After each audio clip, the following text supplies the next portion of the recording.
What's up? What's happening? What is popping, you guys? Welcome back to another great edition of Symone with the Sports. I'm Symone, bringing guys daily sports talk. So if you're new here, if you're old here, and haven't already subscribed to my channel, stop what you're doing, leave a comment, subscribe, keep rocking with me. Also, make sure you check out the many links down below. The first one is to buy me a coffee to help fuel this channel. Second link is to shop the official Symone with the Sports merch collection. Get you the classic tee, the wavy tee, or the fly or dye crew neck. And lastly, guys, turn your notification bells on so you don't miss a single video or live stream, especially now since this is the time where things are heated up. It's going down. It's about to get popping, you guys. It's almost time for training camp. Training camp is a few days away. It starts July 26th for the Philadelphia Eagles. Then in the beginning of August, first week of August, we start getting this preseason popping, these preseason games popping.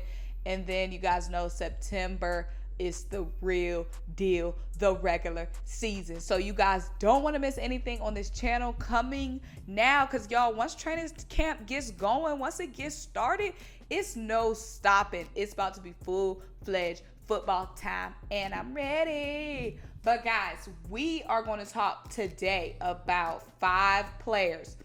Supposed to be 5 veterans, but you know, some of these not really veterans, but we're going to talk about 5 players who are on the bubble. This training camp is going to be bursting with competition pretty much in every group, in every position group.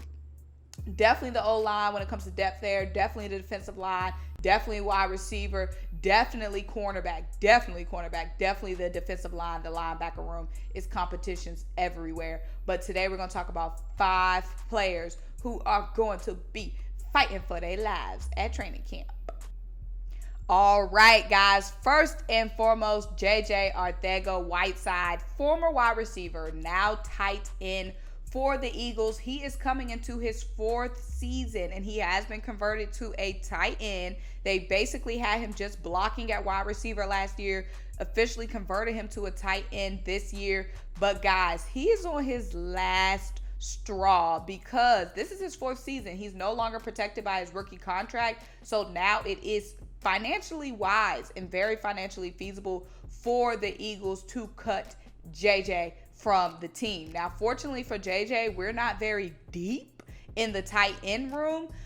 So who knows? Maybe he can compete. Maybe he can battle out and keep a spot. But y'all, this is the last time. There's no more JJ just making the roster because, you know, the finances. You know, we don't want a bunch of dead cap space. We don't want to lose a bunch of money when it's not feasibly smart for us to cut JJ. Now, JJ, if you ain't doing what you need to do, buddy, the books are looking right for us to cut you.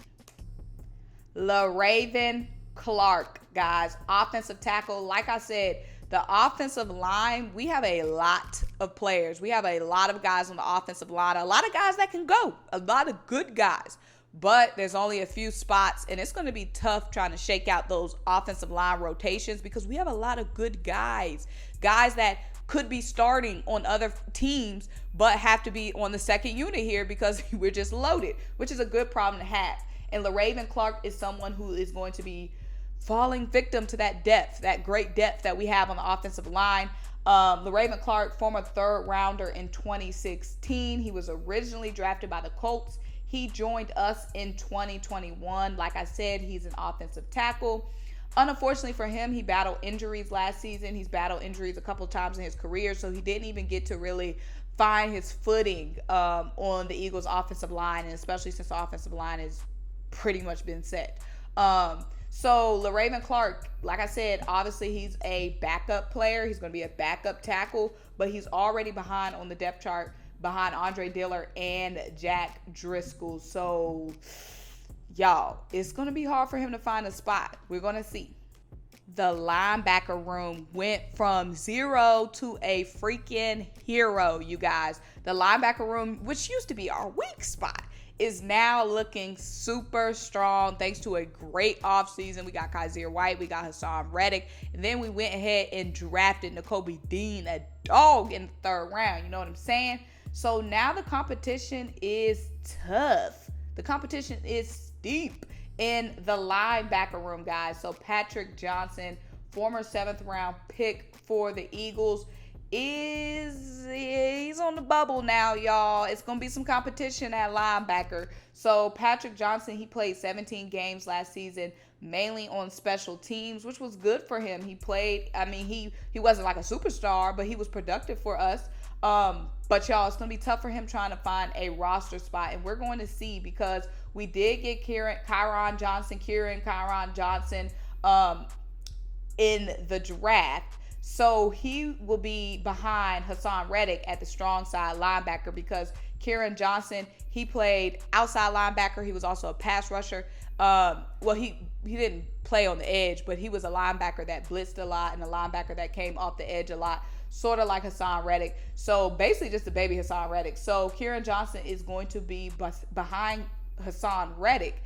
And then even still, we got Kaiser White and we got Nakobe Dean that Patrick Johnson is going to have to battle with. So like I said, it's going to be a tough battle at linebacker this season. It'll be interesting to see what happens with Patrick Johnson.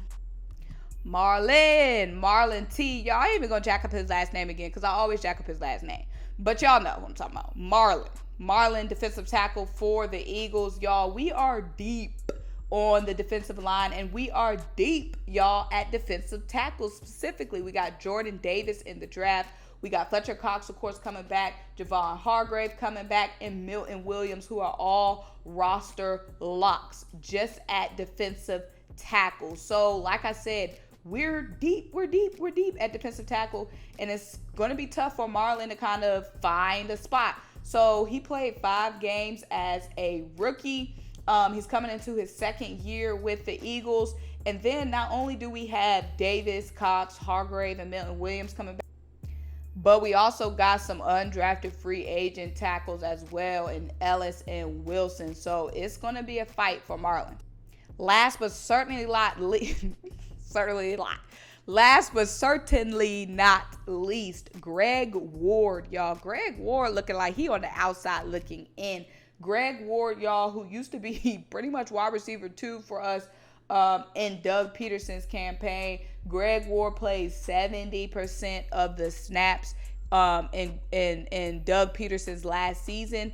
But once Nick Sirianni came to town, that got cut to 22% of the snaps. So Greg Ward just does not look like part of Nick Sirianni's picture. Plus, we added, I was about to say Antonio Brown.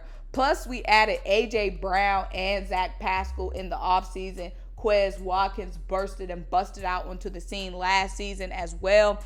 So Greg Ward, he's done so much for the team. We've been desperate for somebody to step up, but y'all, it's looking like he might not make the roster.